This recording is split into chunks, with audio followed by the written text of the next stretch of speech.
Dear student, welcome to EPG Pathsala Biophysics. This is paper 11, Cellular and Molecular Biophysics.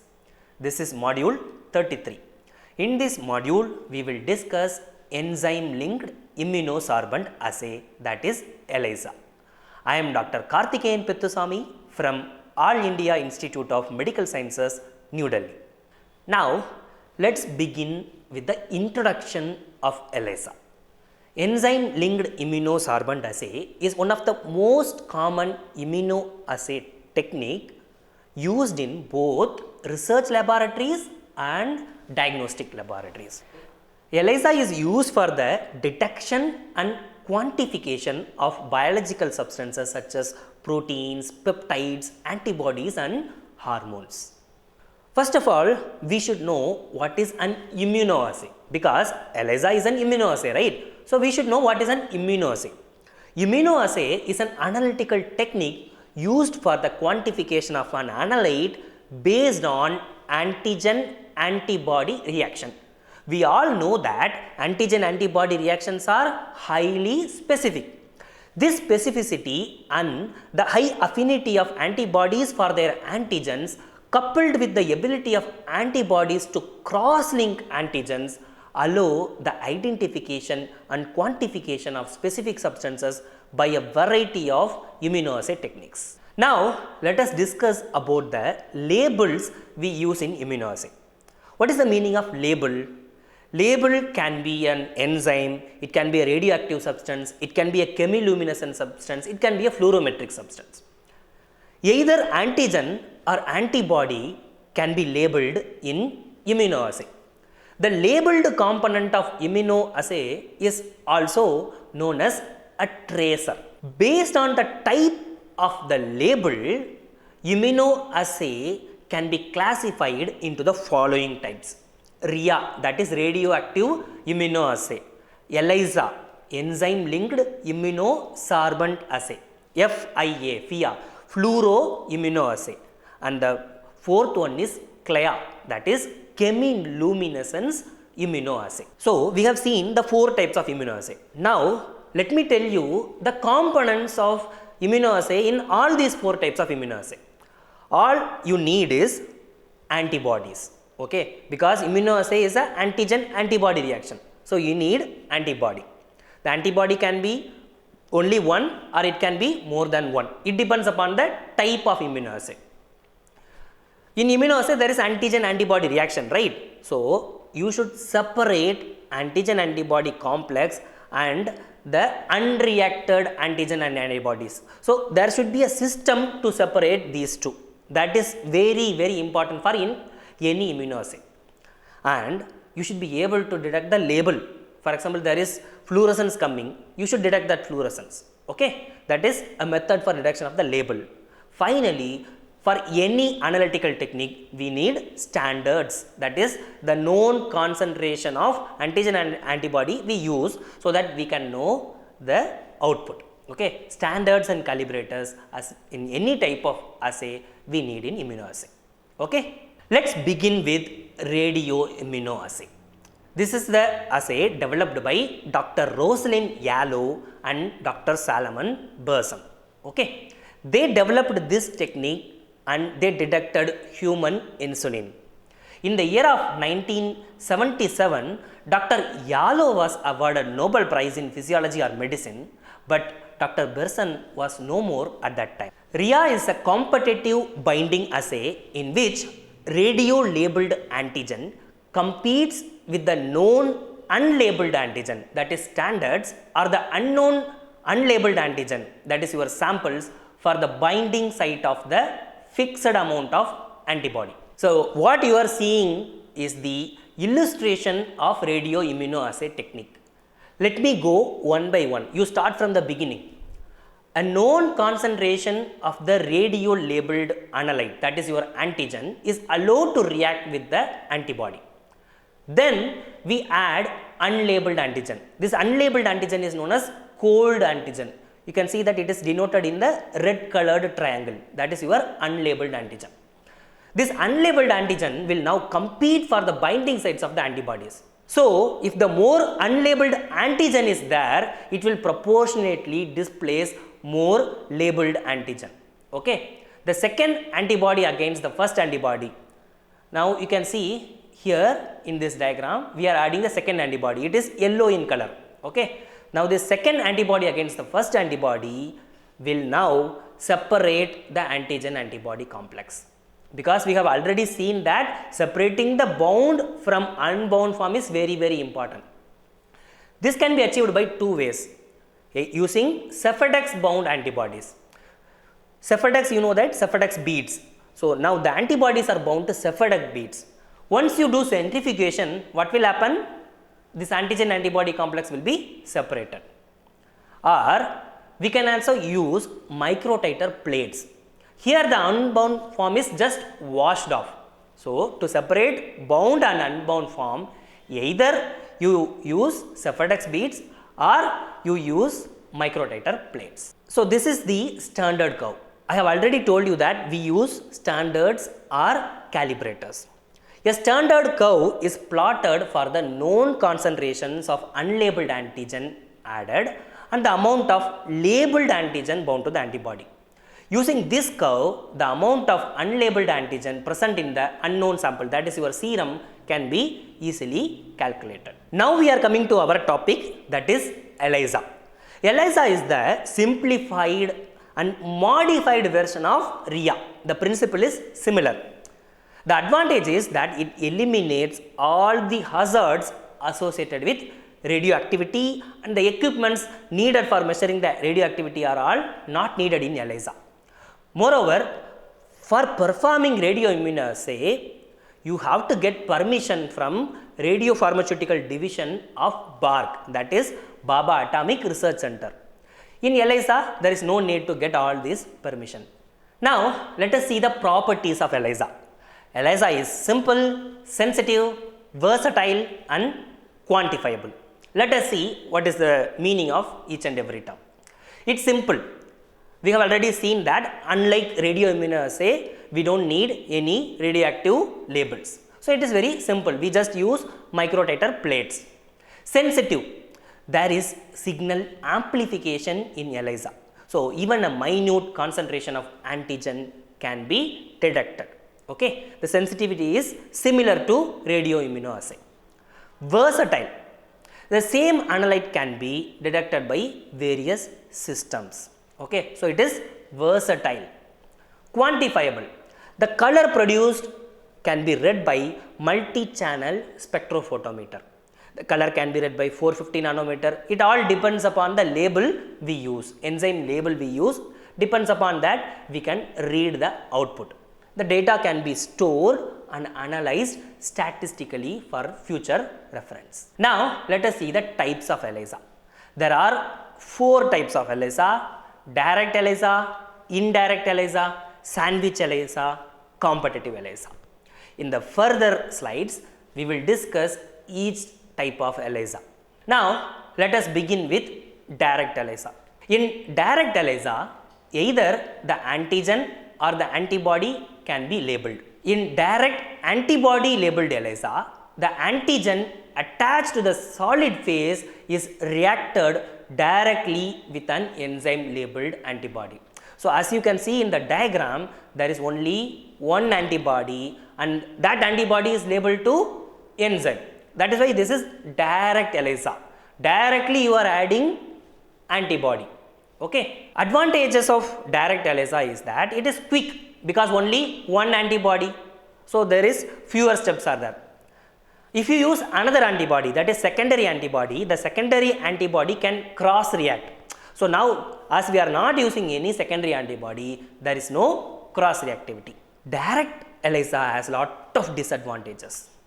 The problem is, see, you are using only one antibody, that is primary antibody, and you are labeling that primary antibody.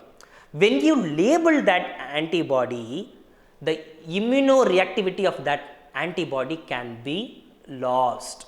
Okay, that is very, very important. And labeling of each and every primary antibody. For example, for every antigen, you have to have a labeled primary antibody. This is quite expensive. Okay, there is no flexibility in the choice of primary antibody. Okay. So, direct ELISA has lot of disadvantages. That is why people came up with the next technique, that is indirect ELISA. So, what you are seeing in the image is indirect ELISA. So, here if you see in the first you are seeing antigen coated well. So, here the antigen is coated in the well. See, ELISA always need a solid support. That solid support we are providing with microtiter plates. Okay. So, antigen is coated in the well. In the next step, after washing, we are adding specific antibody for that antigen. Okay. So, here the antibody we are adding first is primary antibody. Okay. Remember this. Then we wash. So, excess antibody which is not bound to antigen will be removed in the washing step. In the next step, we are adding another antibody which is against the primary antibody. It will go and bind to the Fc region of your primary antibody. The secondary antibody is actually labeled. In direct ELISA, the primary antibody itself is labeled, but in indirect ELISA, the secondary antibody is enzyme labeled. After washing, now you can add the substrate of the enzyme.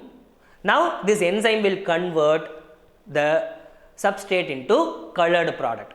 This colored product can be measured by spectrophotometer. The rate of color formation is proportional to the amount of specific antibody. Clear? Indirect ELISA has more advantage compared to your direct ELISA.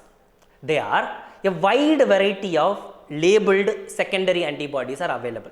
For example, you are having a primary antibody, it belongs to a species. For example, you are raising that primary antibody in goat. So, now if you use anti-goat antibodies, secondary antibodies, anti-goat antibodies labeled with any kind of enzyme, you can use that secondary antibodies against various primary antibodies.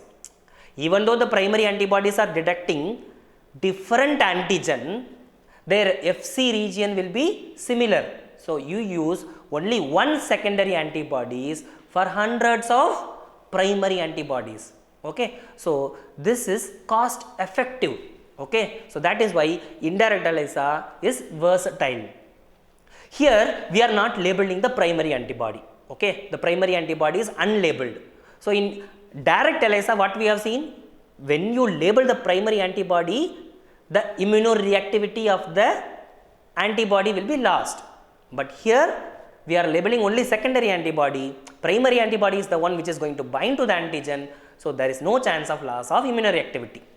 Here the sensitivity is increased because each primary antibody contains several epitopes that can be bound to labeled secondary antibody. Okay. So, there is amplification. Moreover, the enzyme will act on more substrate. So, the antigen is small, but there are primary antibodies binding and more secondary antibodies are binding. To the enzyme, more substrate is coming. So, there is signal amplification. Okay. And moreover, this secondary antibody, if you label enzyme, it is ELISA. You can also use chemiluminescence or fluorescence. So, you just change the label. Different detection methods can be used in the same primary antibody based upon the label in the secondary antibody. So, use primary antibody is same, but if you change the secondary antibody label, you can change the method. So, it is a highly versatile technique. Clear? Disadvantages of indirect ELISA are cross reactivity of the secondary antibody, and here you have to keep some incubation. After primary antibody wash, then again secondary antibody incubation wash. So, the time consumed is higher compared to your primary antibody, which is just one antibody technique. Okay. But these disadvantages won't discourage you to perform this technique. The next technique is sandwich ELISA. As the name suggests, sandwich. What is the meaning of sandwich? Between two, right? So, here the antigen is sandwiched between two antibodies. Okay. So, the plate, that is your microtiter plate is coated with one antibody. That antibody is known as capture antibody. Clear? Now you add the sample which contains antigen. Okay. Now the primary antibody will capture your antigen. After washing step, now you add another antibody which is known as detection antibody. Okay, the first antibody is capture antibody, the second antibody is detection antibody. These two antibodies, they are detecting the different epitopes of the antigen. That is very important. If they are detecting the same epitope, there won't be any sandwiching. Okay, they should detect the different epitopes of the same antigen, so that in this technique the antigen should have multiple epitopes. If the antigen is having only one epitope, you cannot use sandwich ELISA. So as I told you, it is very important the antibodies used should detect various epitopes. So in sandwich ELISA, haptens cannot be detected. What is hapten? For example, if you want to detect thyroid hormone is a very small molecule. Okay, you don't have lot of epitopes. So thyroid hormone is a hapten. You cannot use sandwich ELISA for the detection of thyroid hormones. Okay, remember this. We have already discussed sandwich ELISA. Now we are seeing the illustration. See, the microtiter plate is already coated with antibody. That is your which antibody? Capture antibody. Okay. Usually capture antibodies we can use monoclonal antibodies because they are going to detect only one epitope. Okay. After washing, you are adding the sample. It can be serum or cell lysate, anything. Okay. Now the antigen will be captured by your capture antibody. Then wash. After that, now you are adding labeled second antibody. That is your detection antibody because it is labeled with the enzyme. Okay. And this detection antibody, it is going to bind to the different epitope. Remember that. After washing, you add the substrate. Now the substrate will be converted by the enzyme into colored product. The rate of color formation is proportional to the amount of antigen. This we have seen in the indirect ELISA also. The principle is similar. Clear? The final type of ELISA is competitive ELISA. Competitive ELISA is similar to radioimmunoassay. Both unknown antigen, that is your sample, and the known antigen, that is your standard, they will compete with each other for the fixed amount of antibody available. So in competitive ELISA, we are detecting antigen. I told you that haptens cannot be detected by sandwich ELISA. So which technique you will use for detection of haptens? We are using competitive ELISA. For haptens like thyroid hormones, we are using competitive ELISA. So what you are seeing is the illustration of competitive ELISA. So here we are incubating antibody with antigen to be measured. That is unknown amount of antigen. Okay. Then we are adding this to antigen coated well. Okay. Then you wash, add enzyme conjugated secondary antibody. Here we are getting color. In competitive ELISA, the color developed will be inversely proportional to the analyte. That is very important. Okay. So now what you are seeing is the comparison of 4 types of ELISA we have studied so far. See, direct, indirect, sandwich and competitive. So if you see, in sandwich ELISA, the well is coated with antibody. In other types, well is coated with usually antigen. Okay. In indirect ELISA, what we are detecting is antibody. Okay. Indirect ELISA is used for the detection of antibodies. That is very important. Another important point, as we have already studied, competitive ELISA is used for the detection of haptens like thyroid hormones. Okay. So now diagrammatically let us compare the 4 types of ELISA. First, see direct ELISA. In direct ELISA, the microtiter plate is coated with antigen. Here you are directly adding the primary antibody which is labeled with the enzyme. Okay, that is why it is direct ELISA. In indirect ELISA, what is happening? The well is coated with antigen. you are adding primary antibody. Now you are adding secondary antibody. Secondary antibody is going to bind to the Fc portion of your primary antibody. Secondary antibody is the one which is labeled. In sandwich ELISA, see the well is coated with antibody. That is very important. Capture antibody is there. Now comes detection antibody. Now you can actually add another antibody also. Okay. So it depends upon the technique. Now they are using the third antibody which is actually labeled. Okay. It all depends upon the technique. So in competitive ELISA we have already discussed. So here there is competition for antibody between two different antigens. Okay, that is very important. The antibody is same, but antigen are different. The antigen can be known amount of antigen or the unknown amount of antigen, that is the sample. So there is a competition. Okay. So far we have studied the different types of ELISA. Now it's very important to understand the steps of ELISA. The steps of ELISA techniques are coating, blocking, addition of antibodies, washing and detection. Let us see one by one. First step is coating. In coating, previously they used to manually coat the microtiter plates with antigens.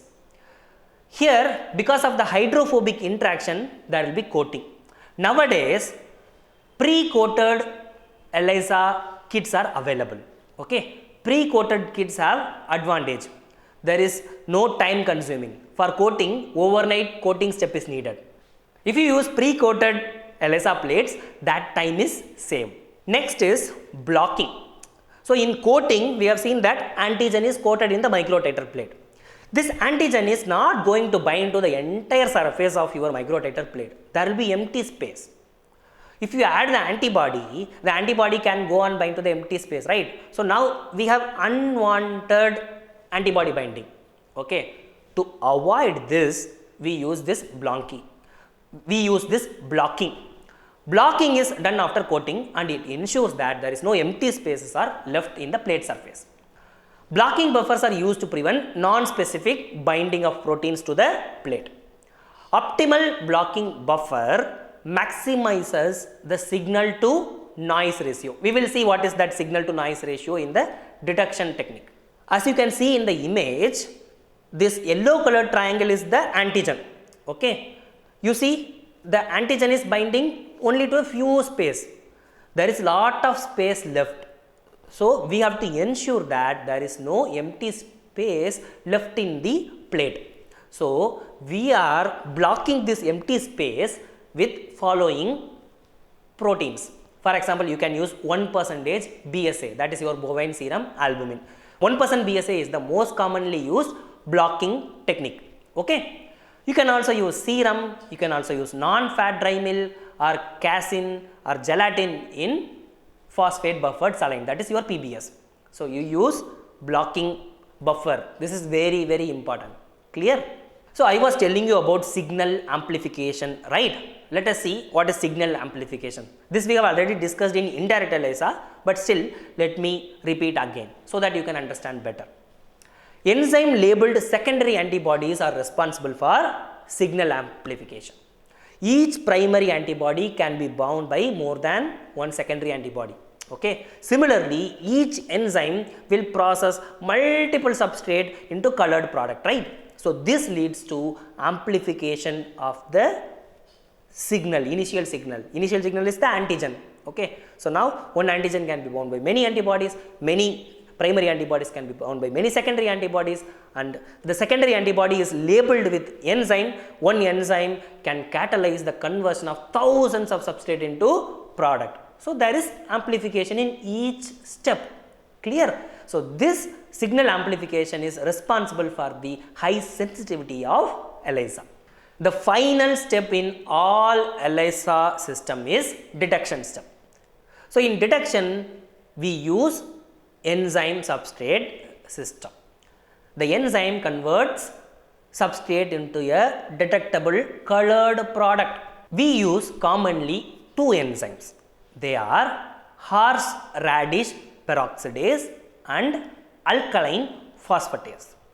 Horse radish peroxidase, as the name suggests, it is derived from horse radish. It is from the radish. It is not derived from horse. Okay, it is a commonly asked Viva question. It is derived from horse radish. Okay, it is derived from the plant, not from animal. Okay, horse radish peroxidase, that is HRP, is the most commonly used enzyme labeled in ELISA system. So let us see the reaction catalyzed by this horse radish peroxidase. It's a peroxidase. So all peroxidases, they will act on hydrogen peroxide. Okay, when a peroxide acts on hydrogen peroxide, nascent oxygen and water is produced. This nascent oxygen will act on chromogenic substrate we are going to add. That chromogenic substrate can be anything. Again, the most commonly used chromogenic substrate is DAB or TMB. DAB is diaminobenzidine. Diaminobenzidine, when it is acted upon by nascent oxygen, it will become brown colored product. This brown colored product can be spectrophotometrically measured. So I told you that DAB is a chromogenic substrate for horseradish peroxidase. There are other chromogenic substrate like TMB and ABTS. Okay, so these are all the various chromogenic substrate. If you see luminol, that is different. Okay, luminol, it is going to produce luminescence. Okay, it is not colorimetric technique, it is luminescence based technique. Second enzyme is alkaline phosphatase. The problem with alkaline phosphatase is it is a very big enzyme. Okay, horseradish peroxidase is a very small enzyme, so it is easily you can label, you can conjugate this enzyme with antibody easily because of the small molecular weight.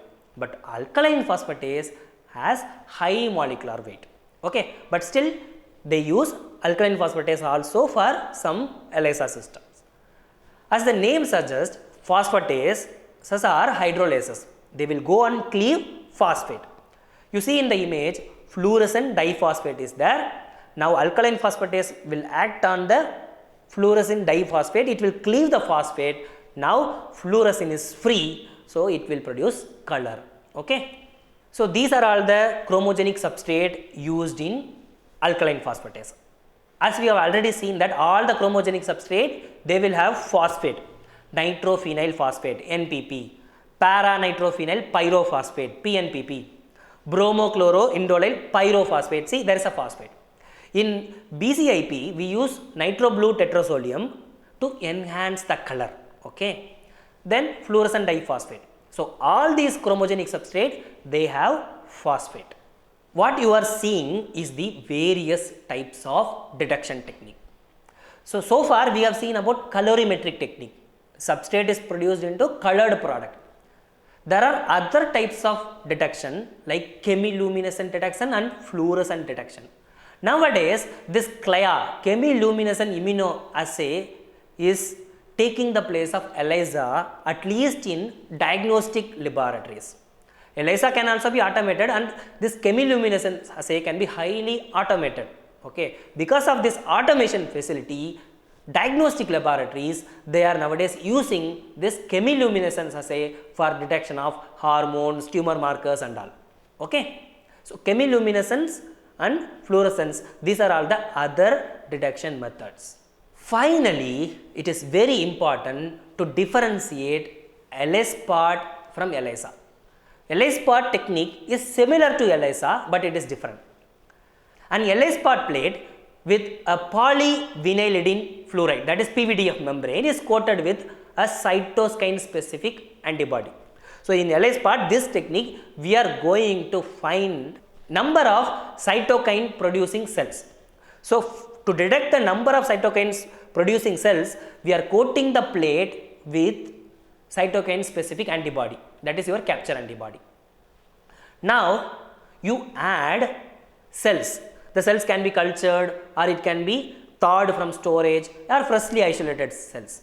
So add these cells and the stimulus, you have to add the antigen stimulus, then only the cells will produce cytokines, right? So you are adding that, you incubate that, okay, and you also add unstimulated cells also for comparison. The cells are washed away after incubation, okay. the cells are going to produce cytokines, right? So cytokines are produced, they will be captured by this capture antibodies. Okay. Then you add enzyme labeled second antibody, that is your detection antibody. See, the steps are similar to ELISA, but the purpose is different. Okay, addition of a chromogenic substrate leads to enzyme catalyzed spot development. So as I told you, the difference between ELISA and ELISpot is very important. In ELISA, what we are detecting? We are detecting the concentration of the cytokine of interest produced by all the cells in culture. So here we are detecting the concentration of cytokine, but here in ELISpot we are detecting the number of cells that produce that cytokine. Okay. So each dot is going to represent a cell. That is very important. Let us differentiate ELISpot and ELISA.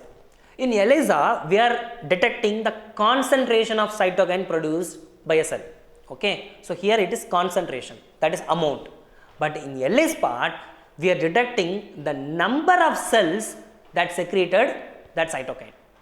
Okay. So we are getting dots, spots. Okay. These spots denotes the cells. Okay.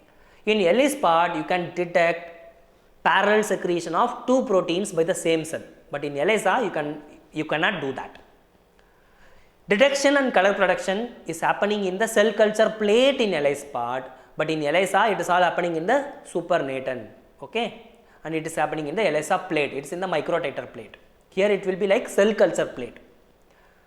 And stopping the color reaction is by washing with water and drying the plate in ELISpot. In ELISA, it is very important that we add sulfuric acid. Okay, sulfuric acid is added to stop the color production. Final analysis happens in a dry phase in ELISpot. It all happens in liquid phase. You just take the microtiter plate, you insert into the spectrophotometer and you read. Okay. Here detection device is ELISpot reader or scanner. There is a camera, there is a visual analysis software.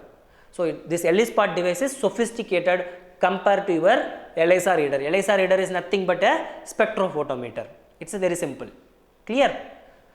The advantage of ELISpot is that, and you can store this.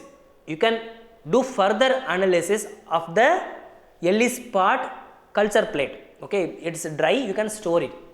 But in ELISA, once you take the reading, you cannot document that. Okay, only that reading is documentation. The procedure you cannot document. Okay, it will become dry. You cannot redo it.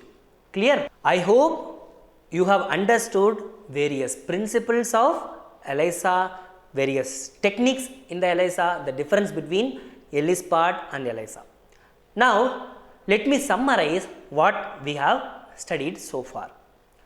Immunoassay is an analytical technique used for the quantification of analyte based on the antigen-antibody reaction. Based upon the label, the immunoassay technique can be of various type: radioimmunoassay, enzyme-linked immunosorbent assay, fluoroimmunoassay and chemiluminescence immunoassay.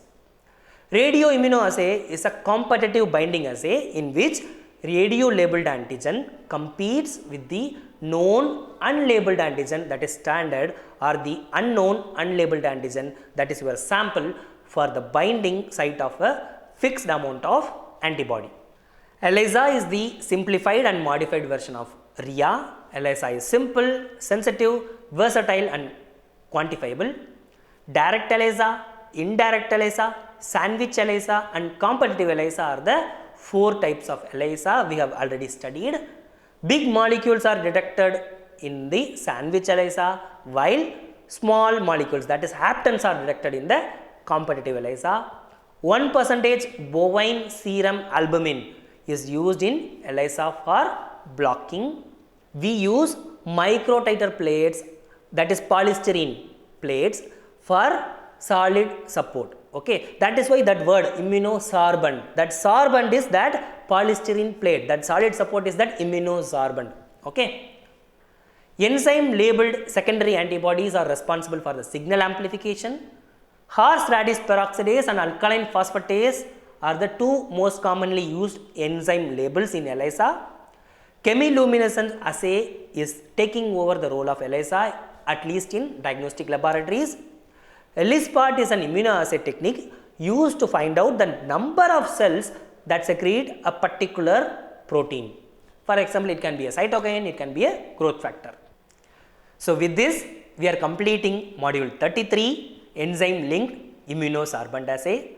I hope you enjoyed this module. I wish you all the very best for your bright future. Thank you very much.